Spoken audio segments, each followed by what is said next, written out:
जब चंदेरी में सिर्फ एक ही डर था, तरीका। पर अब ये डर और भी बड़ा हो चुका है। चंदेरी पुराण में लिखा था कि सरकटे के मरने के बाद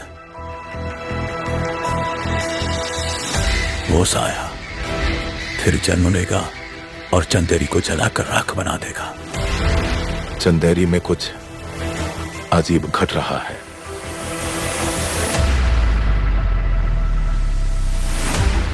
जो कहानी खत्म हो गई थी वो फिर से लौट आई है। चंदेरी में एक बार फिर खौफ का साया मंडरा रहा है।